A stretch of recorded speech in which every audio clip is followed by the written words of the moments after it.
You're listening to the Roots podcast by 12 Oaks, where we'll be joined by industry leaders to discuss and highlight the character, competency, and care that is required to successfully manage senior living portfolios.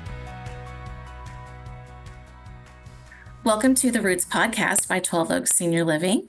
Today, I'm joined by Marlene Garcia. She is our Human Resource Manager and has been with the organization for a while and had many different roles. So we've got a lot to talk about today, and I've been looking forward to this conversation. Likewise, it's exciting to be here. It's good for others to hear about what's going on with staffing and recruiting in our organization. And so we're going to focus on those areas today. What I wanted to start with first, though, is, since you have been here a while and you've had a great journey with the organization, let's start with you and some of the different varied roles that you had and then what your current role is. Yes, so I actually started at a community. I started at a community. I was there briefly for approximately a month before I got recruited over to operations here at the home office. I had the opportunity to work with one of our RVPs at that time, which was very exciting. I learned so much. Shortly thereafter, there was an opportunity that became available in the HR department, and it was a completely new role to the organization. And I applied and I interviewed with the team, and I was given the opportunity to take on the new role of talent acquisition coordinator at that time, which was a new role to the organization. So as time went on, I was given the opportunity to lead the talent acquisition team. And over the years, I became the talent acquisition manager of that aspect of the department. Recently, I took on the opportunity of an HR generalist position.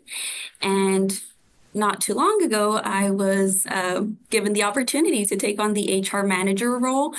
And so with the high focus of overseeing the talent acquisition function of the department. And so here we are today. All right. What a great testament to you, because you have obviously demonstrated that you know what you're doing and that you represent the organization well. And so you have had a really great progression, which does show something about our organization too, that we promote from within. And when we recognize great talent, we make sure that there are opportunities for that too. And I love that you started in the community, and even in a short time there, you were recognized as, okay, this is someone that we need at the corporate office too. It's a funny story that the way the opportunity presented itself was as I was having a conversation with some of our residents at the community, and the executive director at that time overheard the conversation, and from there,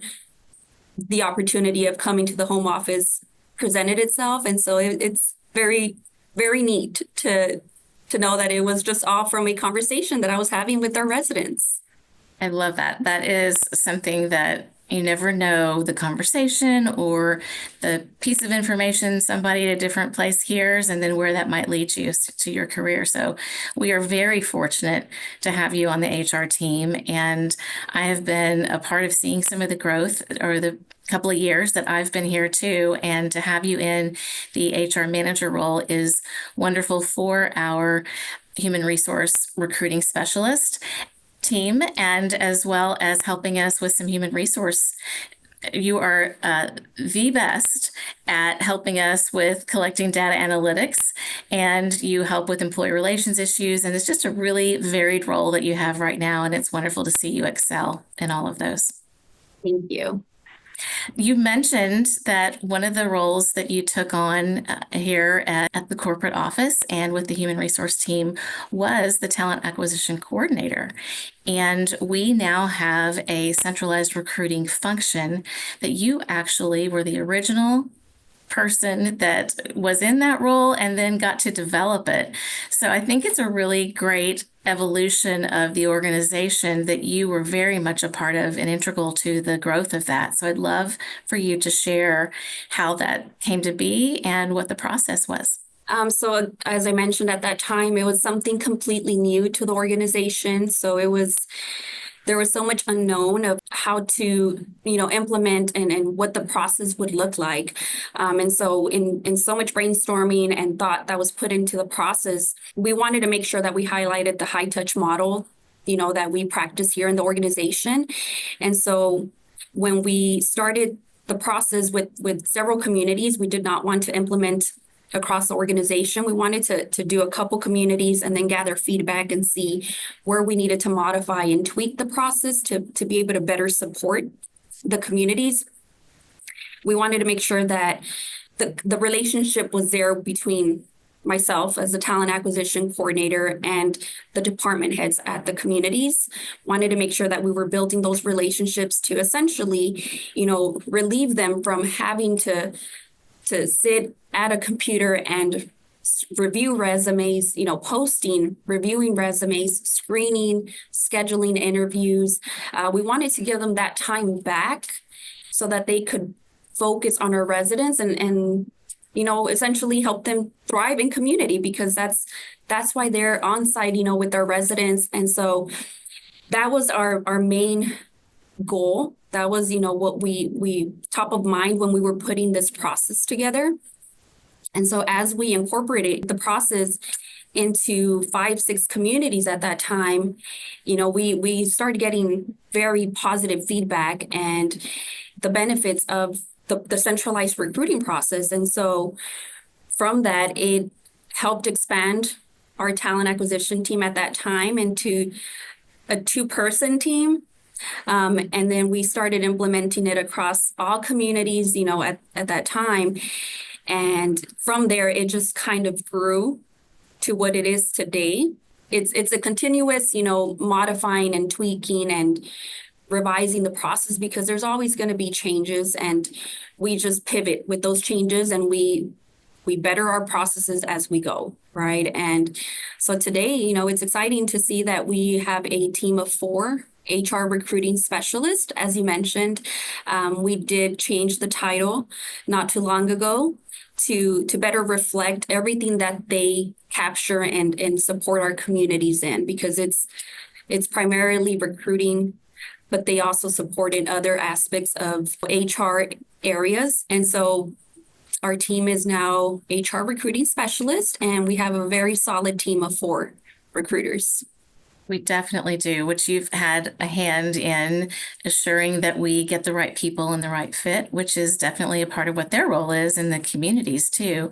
So you had mentioned previously that relationships were so important when you had the role as a talent acquisition coordinator. And when we brought on our 4 HRRSs, as we're calling them, they each had to build relationships too. So can you share what the structure was and how they went about building those relationships? Yes. So our structure for our recruiters is a reflection similar to our operations team and how they are structured for their RVPs and their regions that they oversee. And so we thought it would be beneficial to kind of match that. And so our recruiters are partnered with 1 or 2 RVPs, and they support the communities that these RVPs oversee. And so that allows them to be able to build those relationships, not only with the RVP, but primarily with the department heads at the communities, right?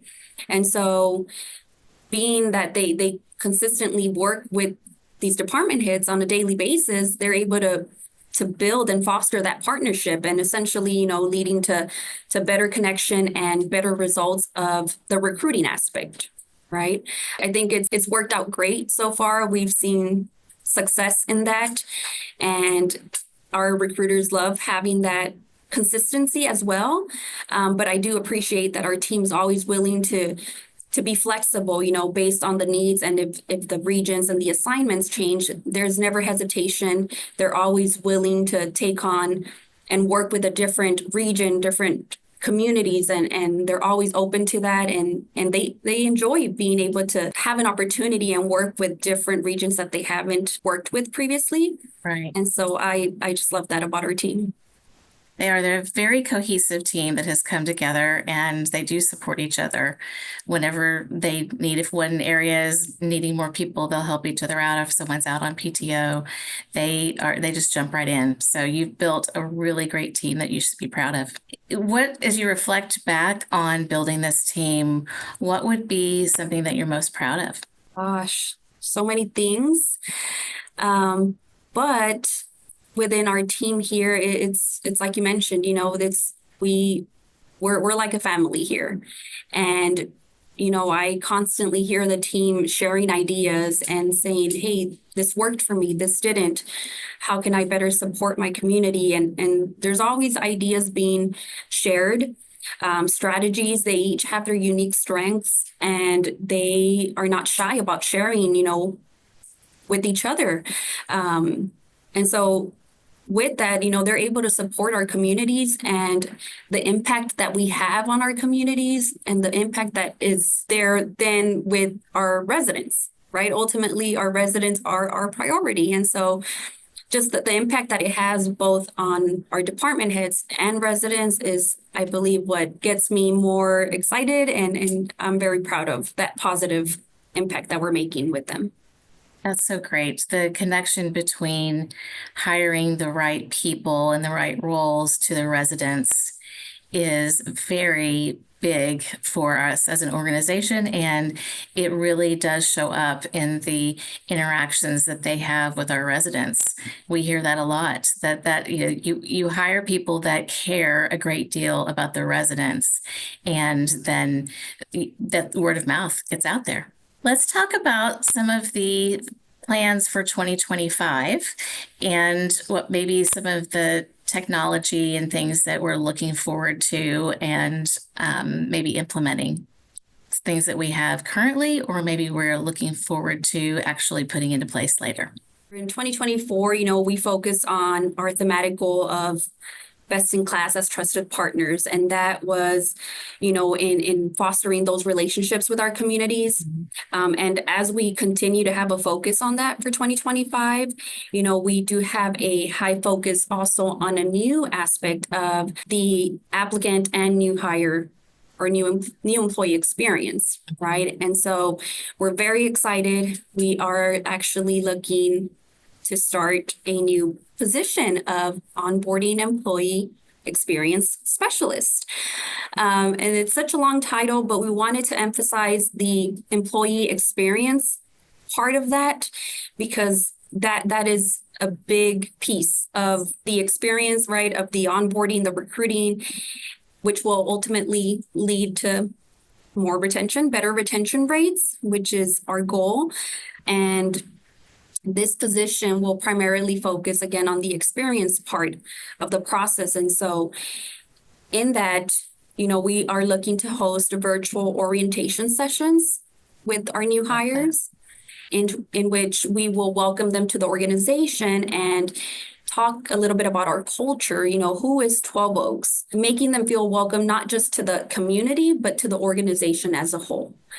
And right now we feel that, while we do have a great orientation process at the community level, we think this is going to be very beneficial for our retention and just the overall experience that our new hires will get to experience. That is something we are so excited about. Yes. And then there are also check-ins that this person will be doing with them too, right?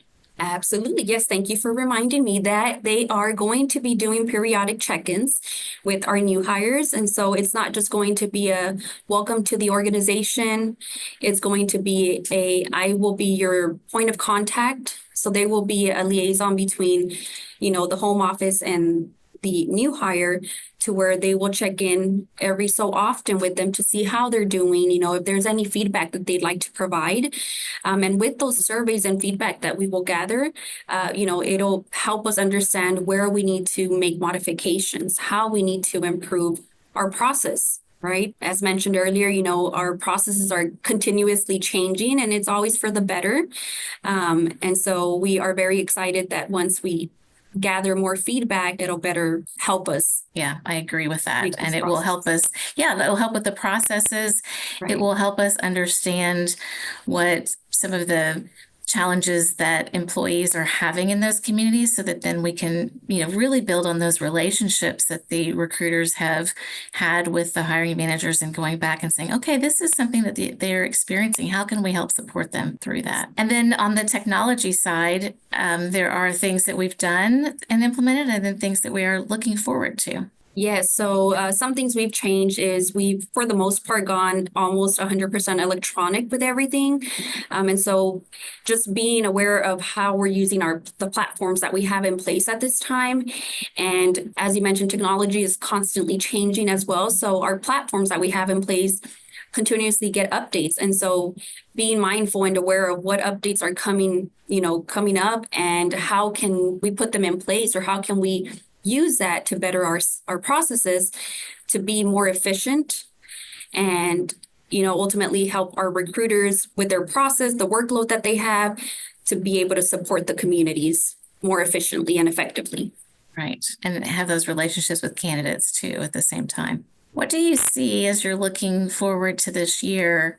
What maybe some of the challenges in staffing or in general overall with maybe the industry? I think with senior living industry, the care positions are primarily, the highest turnover.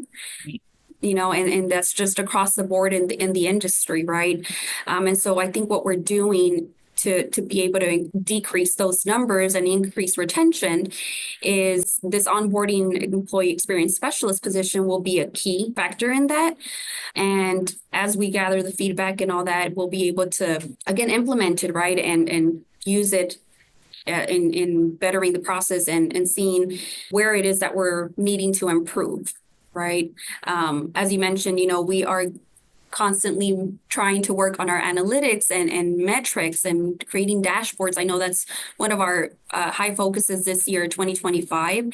And as we gather all that data, we'll be able to create, metrics where we'll be able to review and understand in a high level overview of what is it that needs to be changed or worked on, right?